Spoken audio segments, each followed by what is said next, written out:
Welcome to Krishna cooking. મારી ચેનલને like કરો, શેર કરો અને સબસ્ક્રાઈબ કરો।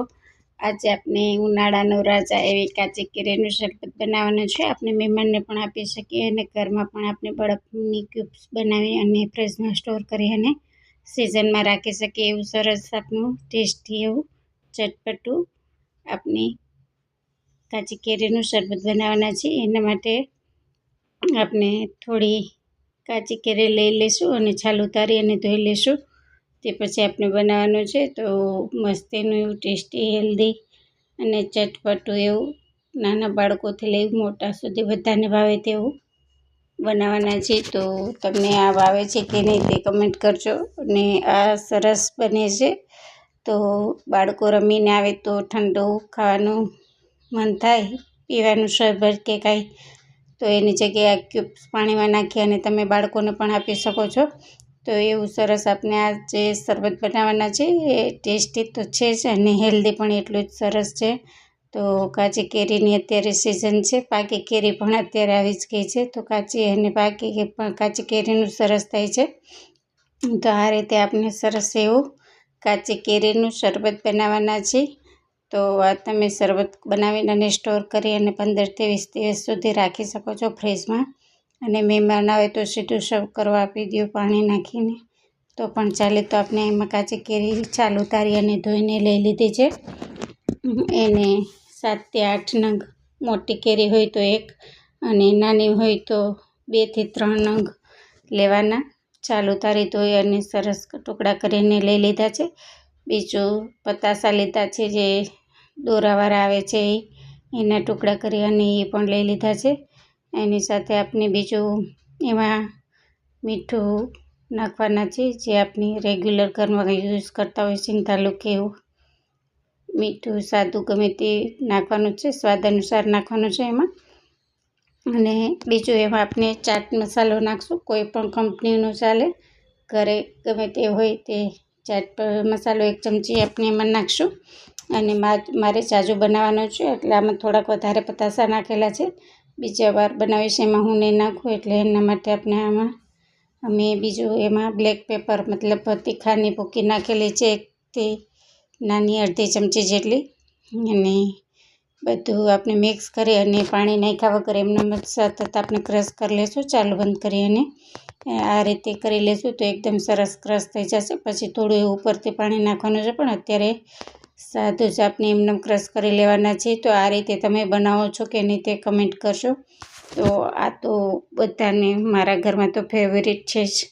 અને આ કાચી કેરી ખાવાથી લૂ પણ નથી લાગતી। બાળકો રમીને આવે તો તડકામાં આપણે આને શરબતની જેમ પણ યુઝ કરીને આપી શકીએ છીએ। તો થોડું પાણી નાખી અને આપણે પાછું ક્રશ કરી લઈશું, એટલે બધા ટુકડા નાના મોટા બધા સરસ એકદમ ક્રશ થઈ જાય।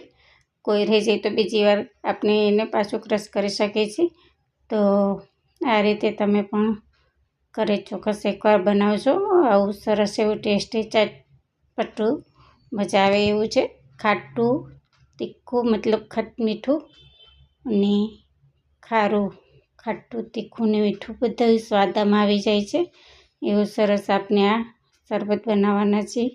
બનાવી લીધું છે, એમના માટે આપણે જો એક જારમાંથી બહાર કાઢી લઈશું। સરસ એવું આપણું જારમાં જોઈ શકો છો, સરસ એવું થઈ ગયું છે તૈયાર આપણું શરબત। તો આપણે એક બાઉલ લેશું અને એને પાછું ચેક કરી લેવાનું છે।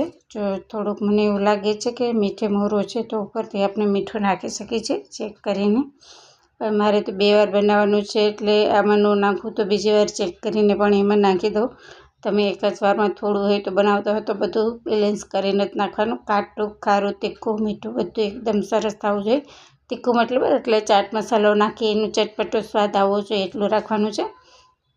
તો આપણું આ ક્રશ થઈ ગયું છે કાચી કેરીનું શરબત, અને એને આપણે એક બાઉલમાં ગાળી લેશું। જારી લઈ અને ગાળી લીધા પછી આપણે એને સ્ટોર કરવા માટે રાખી દઈશું। મહેમાન આવે તો મહેમાનની સીધા પણ તમે આપી શકો છો। અને સ્ટોર કરીને રાખો તો ત્યારે તમારે જ્યારે જરૂર પડે ત્યારે એને તમે લઈ શકો છો। અને લીંબુનું અત્યારે સિઝનમાં મોંઘા હોય છે તો એની જગ્યાએ પણ તમે યુઝ કરી શકો છો। તો આવું સરસ આપણું લીંબુ શરબતને પણ ટક્કર આપે એવું આપણે કાચી કેરીનું શરબત તૈયાર થઈ ગયું છે. આમાં તમારે ફૂડ કલર નાખવો હોય તો નાખવાનો, નકર ઓપ્શનલ છે, કાંઈ જરૂર નથી. અત્યારે આપણે પછી ઉપરથી પાણી નાખવાનું હોય છે એટલે ક્રશ કરવામાં નથી નાખતા.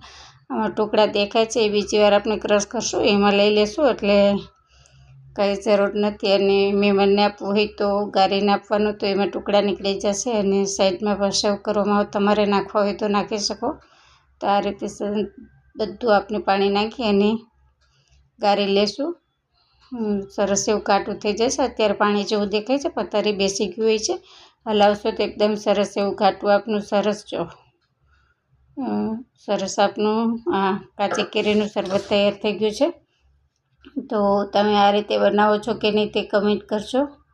અને એવું સરસ લાગે છે, ટેસ્ટી. તો બાળકોને પણ આ લો લાગતી નથી, રમીને આવે તો આપણે એને પણ આપી શકીએ છીએ. અમારી પાસે મેંગો બરફના ક્યુબ્સ હતા સ્ટોર કરીને રાખેલા, એ મેં નાખેલા છે. તો પાકી કાચી કેરીનો સ્વાદ બંનેનો મિક્સ થાય એવું આ આપણું સરસ હેલ્ધી અને ટેસ્ટી એવું શરબત કાચી કેરીનું તૈયાર છે. તો મારી ચેનલને લાઈક કરો, શેર કરો અને સબસ્ક્રાઈબ કરો.